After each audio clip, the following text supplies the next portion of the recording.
تفسیر دیکھیں گے. آیت نمبر 122 ہے. یا بنی اسرائیل اذکروا نعمتی اللتی انعمت علیکم وانی فضلتکم علی العالمین. اے بنی اسرائیل، یاد کرو میری اس نعمت کو جو میں نے تمہیں عطا کی تھی، اور یقیناً میں نے تمہیں جہانوں پر فضیلت دی تھی. آپ کو یاد ہوگا ہم نے رکوع نمبر 5 میں بنی اسرائیل کو کیا گیا خطاب دیکھا تھا، پھر رکوع نمبر 6 میں بھی. اب یہ رکوع نمبر 15 ہے. رب العزت نے فرمایا یا بنی اسرائیل اذکروا، اے بنی اسرائیل یاد کرو. حضرت یعقوب علیہ السلام کے بیٹے حضرت یعقوب علیہ السلام کو اسرائیل کہا جاتا تھا، اللہ کا بندہ. بنی اسرائیل انہی کی اولاد تھے. ان کی اولاد میں کثیر انبیاء ہے. انبیاء کی اولاد ہونے کے ناطے وہ اپنے آپ کو بہت معزز سمجھتے تھے. رب العزت نے فرمایا اے بنی اسرائیل یاد کرو نعمتی اللتی انعمت علیکم، میری نعمت کو جو میں نے تمہیں عطا کی، یعنی شریعت کی نعمت کو، کہ میں نے آپ کو اپنا دین دیا، اپنی کتاب نازل کی. بنی اسرائیل سے نعمت یاد کرنے کا مطالبہ کیوں کیا گیا؟ اس لیے کہ وہ نعمت کا حق ادا کریں، اس لیے کہ نعمت کا حق ادا کرنے کے لیے وہ خود اللہ تعالیٰ کے احکامات پر عمل پیرا ہو جائیں، اس کے قانون کے مطابق فیصلے کریں، اس نعمت کو دوسروں تک پہنچائیں. وَأَنِّي فَضَّلْتُكُمْ عَلَى الْعَالَمِينَ، اور یقیناً میں نے تمہیں جہانوں پر فضیلت دی تھی، یعنی اپنے زمانے کے جہان پر فضیلت دی تھی. یہ بات یہاں تاکید کے لیے لائی گئی ہے تاکہ نبی صلی اللہ علیہ وسلم کی اتباع کا شوق پیدا ہو، جن کی بشارتیں اہل کتاب اپنی کتابوں میں پاتے ہیں. آیت نمبر 123 ہے وَاتَّقُوا يَوْمًا لَا تَجْزِي نَفْسٌ عَن نَفْسٍ شَيْئًا وَلَا يُقْبَلُ مِنْهَا عَدْلٌ وَلَا تَنْفَعُهَا شَفَاعَةٌ وَلَا هُمْ يُنصَرُونَ. اور ڈرو اس دن سے جس میں کوئی شخص کسی شخص کے کچھ بھی کام نہ آئے گا، اور نہ اس سے کوئی فدیہ قبول کیا جائے گا، اور نہ اس کو کوئی سفارش فائدہ دے گی، اور نہ وہ مدد دیے جائیں گے. بنی اسرائیل کو ایک بار پھر قیامت کے دن سے ڈرایا گیا ہے. وَاتَّقُوا يَوْمًا، اور ڈرو اس دن سے. اللہ تعالیٰ نے اہل کتاب کو قیامت کے دن کے عذاب سے ڈرایا ہے کیونکہ انہوں نے تورات میں تحریف کی اور محمد صلی اللہ علیہ وسلم کی تکذیب کی، انہیں جھٹلایا. لا تجزی نفس عن نفس شیئا، جس میں کوئی شخص کسی شخص کے کچھ بھی کام نہ آئے گا. اللہ تعالیٰ نے بنی اسرائیل کو قیامت کے دن سے ڈرایا ہے کیونکہ قیامت کے دن کوئی کسی کے کام نہ آ پائے گا، صرف اعمال کام آئیں گے. وَلَا يُقْبَلُ مِنْهَا عَدْلٌ وَلَا تَنْفَعُهَا شَفَاعَةٌ، نہ اس سے کوئی فدیہ قبول کیا جائے گا، نہ اس کو کوئی سفارش فائدہ دے گی، یعنی بدلے میں کچھ نہیں لیا جائے گا، اور کسی کے لیے کوئی سفارش نہیں کر سکے گا. سفارش کرنے والا اللہ کے اذن کے بغیر سفارش نہیں کر سکتا، تو سفارش نہیں ہوگی ان لوگوں کے حق میں جنہوں نے نافرمانی کی ہوگی. ایسے لوگوں کے حق میں سفارش قبول نہیں کی جائے گی. وَلَا هُمْ يُنصَرُونَ، اور نہ وہ مدد دیے جائیں گے، یعنی ان سے عذاب ہٹایا نہیں جائے گا. بنی اسرائیل کو اپنی نعمت یاد دلانے کے بعد عقیدہ آخرت کو واضح کیا گیا ہے. اس میں بڑی حکمت ہے. بات یہ کہ انسان آخرت کی جواب دہی کے احساس سے ہی فرائض ادا کرتا. اکاؤنٹیبلٹی انسان کو سیدھا کر دیتی ہے نا. جواب دہی کا احساس انسانوں کے عمل کی کوالٹی کو بھی بہتر بناتا. ایکسیلنس اچیو کرنا جواب دہی کے احساس سے ہی ممکن ہوتا. بنی اسرائیل کو اپنے فرائض ادا کرنے کی طرف توجہ دلائی گئی ہے. آج مسلمانوں کے عقیدہ آخرت میں بھی بہت مسائل پائے جاتے ہیں. وہی خرابیاں جو بنی اسرائیل کے اندر تھیں، کوئی ہمارے بدلے میں کام آ جائے گا، فدیہ قبول کر لیا جائے گا، شفاعت کا غلط عقیدہ ہے، کہا جاتا ہے کوئی ہماری مدد کو پہنچ جائے گا. سوال یہ پیدا ہوتا ہے اگر کسی قوم کا عقیدہ آخرت خراب ہو تو اس کے انفرادی اور اجتماعی اعمال میں کس قسم کی تبدیلی آتی ہے؟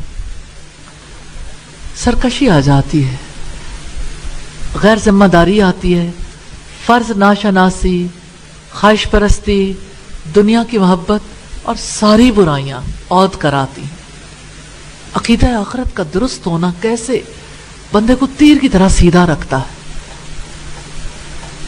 وَإِذِ ابْتَلَى إِبْرَاهِيمَ رَبُّهُ بِكَلِمَاتٍ فَأَتَمَّهُنَّ قَالَ إِنِّي جَاعِلُكَ لِلنَّاسِ إِمَامًا قَالَ وَمِنْ ذُرِّيَّتِي قَالَ لَا يَنَالُ عَهْدِ الظَّالِمِينَ. اور جب ابراہیم کو اس کے رب نے چند باتوں میں آزمایا تو اس نے ان سب کو پورا کر دیا. اللہ تعالیٰ نے فرمایا یقیناً میں تمہیں سب لوگوں کے لیے امام بنانے والا ہوں. ابراہیم نے کہا اور میری اولاد میں سے بھی. اللہ تعالیٰ نے فرمایا میرا عہد ظالموں کو نہیں پہنچتا. تاریخ بنی اسرائیل کے کئی واقعات اللہ تعالیٰ کے فضل و کرم سے ہم نے دیکھے جو رب العزت نے دکھائے ہیں. بنی اسرائیل کے واقعات بیان کرنے کے بعد تذکرہ ہے ابراہیم علیہ السلام کا. سوال یہ پیدا ہوتا ہے ابراہیم علیہ السلام کے تذکرے میں یہاں ان کے واقعے کو بیان کرنے میں کیا حکمت ہے؟ وزڈم اللہ تعالیٰ کی بہت بڑی عطا ہے اور وزڈم قرآن سے سیکھیے.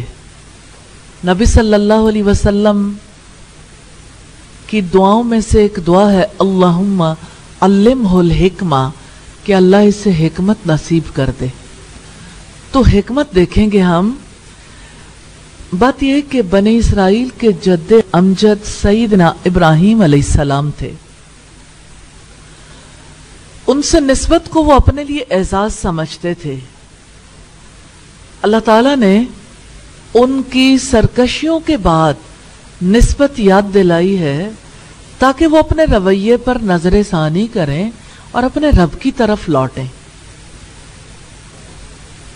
آپ سب جانتے ہیں کہ تاریخ کے ادوار میں لوگ اپنے آبا کے ساتھ نسبت پر فخر کا اظہار کرتے رہے اور بنی اسرائیل کو یہ فخر بے حد زیادہ تھا کیونکہ ان کی وجہ سے وہ اپنے آپ کو معزز قرار دیتے تھے اور لوگوں سے اکرام چاہتے تھے کہ لوگ ہماری تکریم کریں کیونکہ ہم نبیوں کی اولاد ہیں. اور ابراہیم علیہ السلام کی نسبت پر وہ فخر کرتے تھے. اسی لیے اللہ رب العزت نے وہ نسبت یاد دلائی ہے کہ دیکھو تمہارے جد امجد نے کیا کیا تھا، دیکھو کیسے اللہ کے گھر کی تعمیر ہوئی تھی.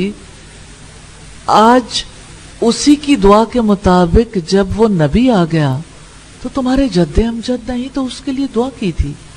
اب جب وہ نبی آ گیا تو تم اس کے مخالف بن بیٹھے ہو. رب العزت نے فرمایا وَإِذِ ابْتَلَى إِبْرَاهِيمَ رَبُّهُ بِكَلِمَاتٍ فَأَتَمَّهُنَّ. اور جب ابراہیم کو اس کے رب نے چند باتوں میں آزمایا تو اس نے ان سب کو پورا کر دیا. کیا آپ جانتے ہیں کہ دنیا میں سب سے زیادہ آزمائشیں انبیاء پر آئیں اور انبیاء میں سے ابراہیم علیہ السلام کو بہت بڑی بڑی آزمائشیں فیس کرنی پڑیں.